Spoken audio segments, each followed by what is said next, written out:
Hi guys, welcome to Money Africa's YouTube channel. Money Africa educates you about money, leveraging on technology. We teach you how to make money, grow money, and keep it in the long run. Like we always say, once you start making money, the hardest part is actually keeping it. Today we have an interesting topic. Hey, this topic today is very interesting. So basically today we're talking about the 7 stocks that actually outperform a recession. So now what is a recession? The recession is that there are 2 consecutive slides in the GDP. It has to be consecutive and it has to dip twice, back to back in a quarter in order for there to be a recession. But there are other interesting metrics for you to actually be able to know and ascertain that it's actually happening.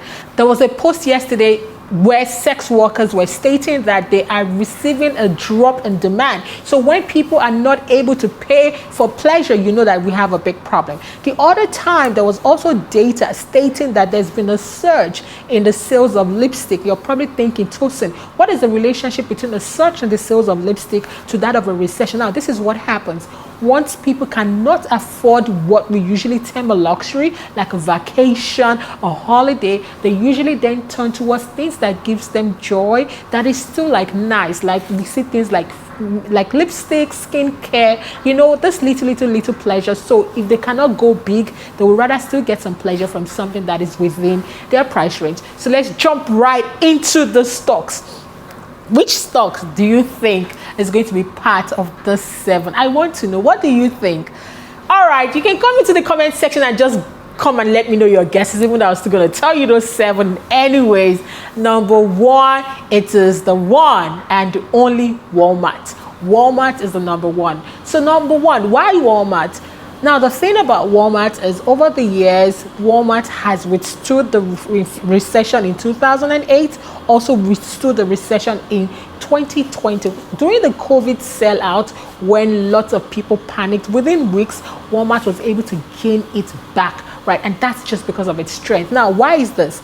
No matter what happens, people need to buy essentials. They need to buy food, they need to brush their teeth, you know, they need to keep the house running, amongst others. Now, it even gets interesting. Now, imagine a person going to the store to go buy essentials like toilet paper, water, toothbrush. They see a couple of things like cheese, like this and that, and they most likely will pick it up. So they can even still go ahead to buy, you know, discretionary items. That is basically how, you know, Walmart is able to, you know, keep standing and being able to stay strong despite a recession. Now, number 2 that we're talking about is McDonald's. Why McDonald's? Yes, McDonald's. Food.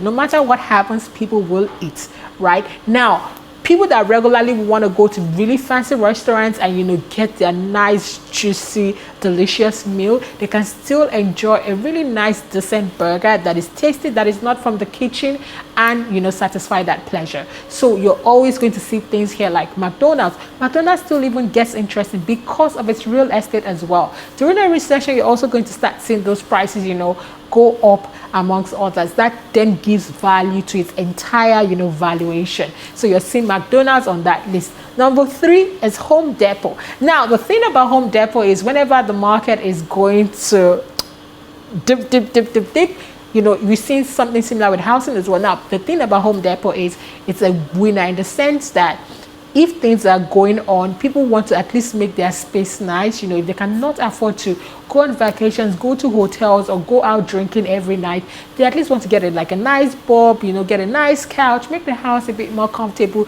you know, adjust the things in the house, you know, make it nice, right? And that's where you're then start seeing the foot, you're seeing the footsteps, you're seeing the ticking in that revenue in that space. So you're able to then understand, you know, why they're able to withstand the test of time during a recession.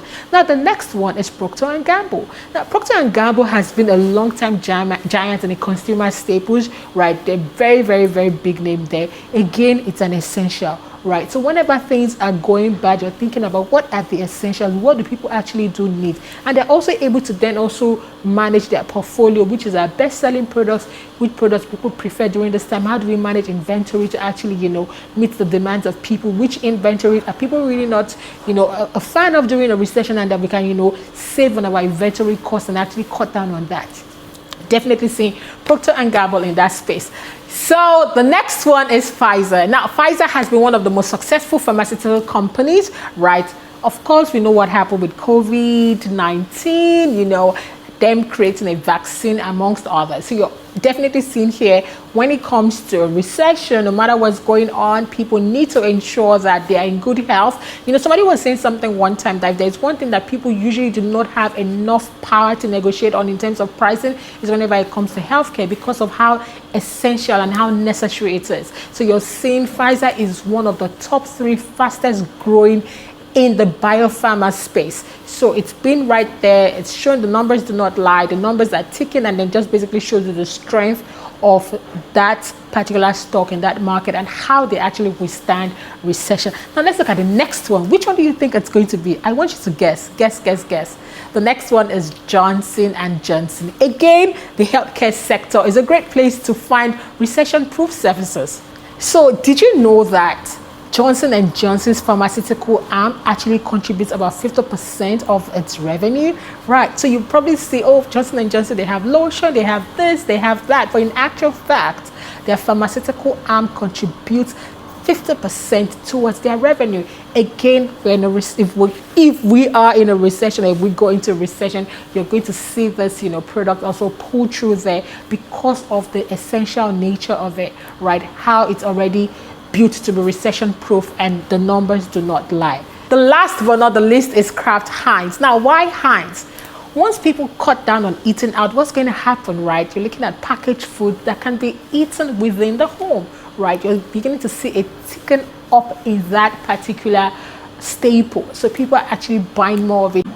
They're cutting down on eating out. They're eating indoors. They're using those products in order to make their food at home, to spice up the dishes and things like that. So you're then going to see this particular brand, you know, you're going to see the revenues actually go up. Again, recession proof. So these are the 7 different companies that are recession proof. And I want to know what your thoughts are. What do you think about them? Do you think you can actually add more to this list? What do you think about it? Which other ones do you think can actually stand the test of time and actually fight back a recession? I'd like to hear from you. If you enjoyed this video, please click here on the subscribe button. We'd like to hear more from you. Thank you so much. Do take care.